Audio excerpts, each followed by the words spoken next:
자, 오늘은 저항의 법칙에 대해서 알아봅시다. 전류는 전자의 흐름입니다. 전자는 도체 내 격자라든가 또 불순물이라든가 그런 거에 의해서 저항을 받습니다. 즉 전자의 흐름이 저항을 받기 때문에 결국 전류가 흐르는 것을 방해하는 그런 특성이 있다는 거죠. 그래서 그 전류가 흐르는 것을 방해하는 그 정도를 우리가 저항이라고 합니다.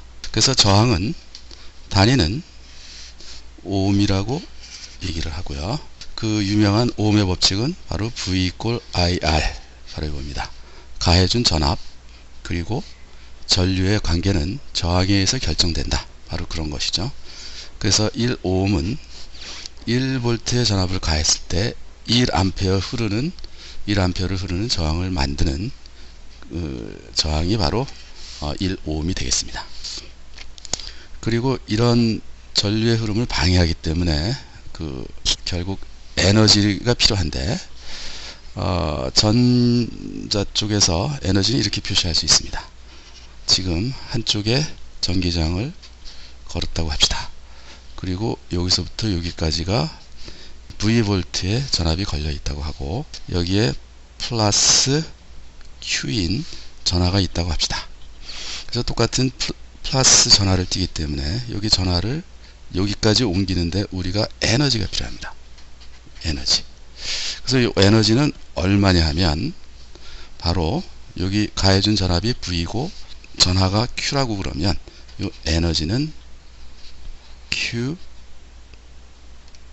V 이렇게 됩니다. 이것이 바로 필요한 에너지고요.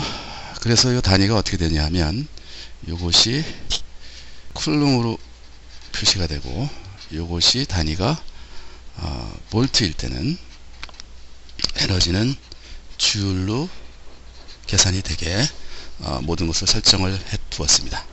그래서 에너지 1줄은 가해준 볼트 그 다음에 전하에 의해서 결정된다. 이렇게 보시면 됩니다. 그래서 이 기본식 즉 에너지 = QV라는 이 식에서부터 우리가 파워도 유추해낼 수 있습니다. 단위 시간당 에너지가 바로 파워고요. 파워는 바로 에너지당 타임이 되겠죠. 단위 시간당 에너지 발생 또는 소비되는 것. 그러면은 단위 시간당 전하가 흐르는 양에다가 볼티지를 곱하면 바로 IV라는 식이 나옵니다.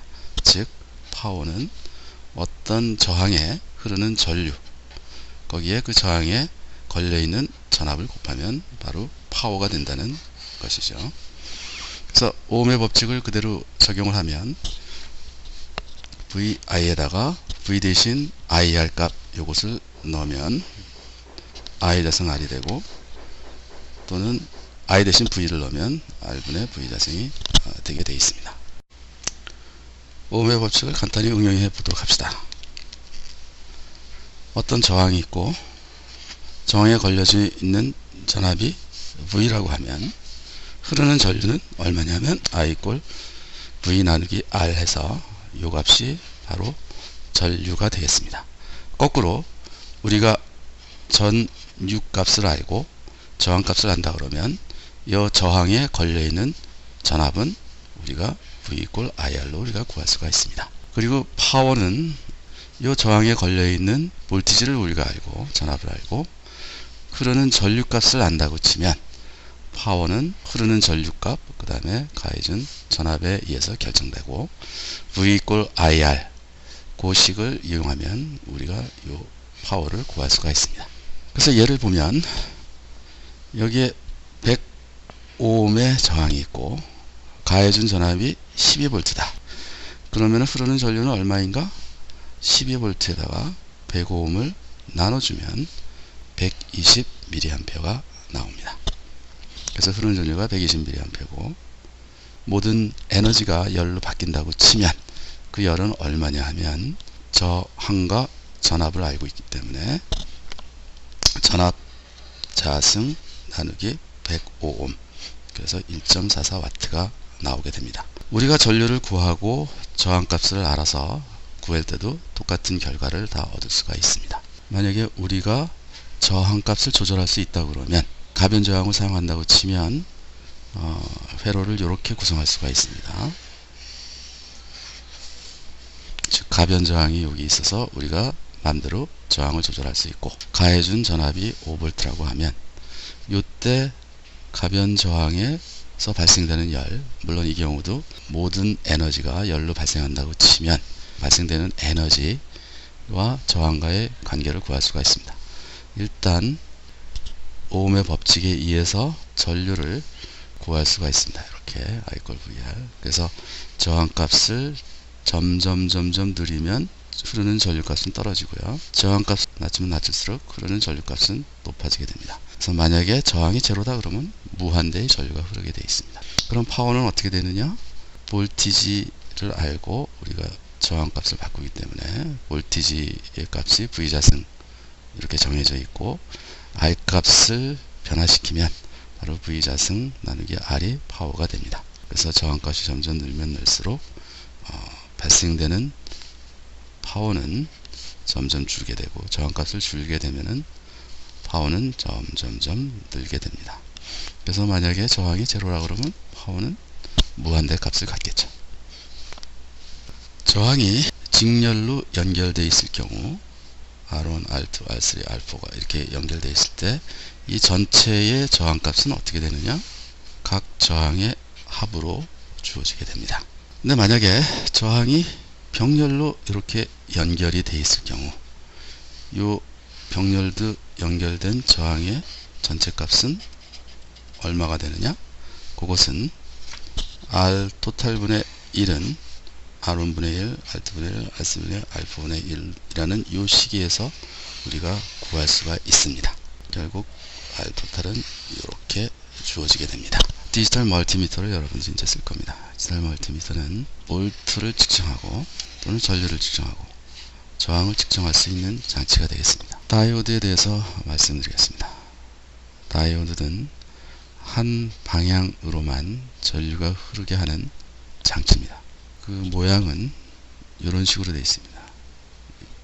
방향을 나타내는 화살표와 이 끝에 다이오드를 나타내는 이 내용이 되겠습니다. 그래서 여기 줄표가 있는 것이 바로 요거고요. 화살표 방향으로 전류가 흐르게 되어 있습니다. 요걸 물하고 비유하자 그러면 여기 스프링에 있는 마개로 생각을 합니다. 그래서 물이 이쪽으로 흐른다 그러면 이 스프링이 열리면서 물이 흘러가게 되는 형태고요. 만약에 다이오드가 이렇게 설치되어 있는데 이쪽에 플러스 전압이 걸렸다. 그러면 여기에 블락이 있고 물이 이쪽으로 흐른다 그러면 여기 막혀 있기 때문에 물이 절대 흐르지가 않습니다. 그래서 다이오드일 경우에는 전류의 흐르는 방향이 이쪽이면 전류가 흐르고, 거꾸로 전류가 흐르는 방향이 이쪽인데 다이오드가 반대쪽 방향을 향하게 되어 있으면 이때는 전류가 흐르지 않게 하는 그런 장치가 되겠습니다. 이것이 전압 범위고요. 여기 흐르는 전류의 양입니다.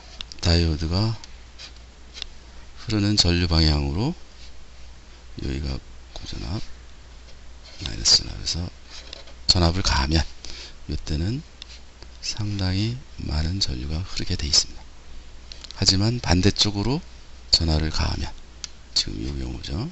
이 경우에는 거의 전류가 흐르지 않는 그런 형태의 그래프를 볼 수가 있습니다. 파워 다이오드 형태는 이렇게 생겼고요. 여기에 줄을 표시하는 이 줄이 이렇게 되어 있습니다. 그래서 이 줄이 여기 있다 그러면 전류가 흐를 방향은 이렇게 되어 있습니다. 그리고 LED Light Emitting Diode를 우리가 쓸 텐데, 그것은 표시를 다이오드에다가 빛을 나타내는 이런 기호가 들어가 있습니다. 여기 깎여 있는 부분인데 그것이 네거티브를 나타내는 것입니다. 그래서 이쪽이 플러스, 이쪽이 마이너스가 되는 형태가 되겠습니다. 그래서 만약에 우리가 이쪽에서 본다고 치면, 위에서 본다고 치면 다이오드가 동그랗고 그 위에 동그란 이런 식으로 이 형태가 보이는데 어느 부분이 이렇게 깎여 있는 것이 있습니다. 그리고 리드가 이렇게 돼 있다 그러면 이쪽 깎여 있는 부분이 마이너스, 이쪽이 플러스가 되게끔 해야지만 빛이 발생합니다. 우리가 보는 다이오드가 이렇게 되어 있습니다. 파워 다이오드. 여기 흰색 줄이 있죠. 그러니까 지금 다이오드 형태가 이런 형태로 되어 있습니다. 여기에도 흰색 줄이 있고요. 여기는 검은색 줄이 있어서 이 다이오드를 나타내는 이 줄하고 여기 다이오드에 있는 줄하고 항상 같이 일치가 되게 되어 있습니다. 그래서 이 경우에도 전류가 이쪽 방향으로만 흐르게만 되어 있습니다.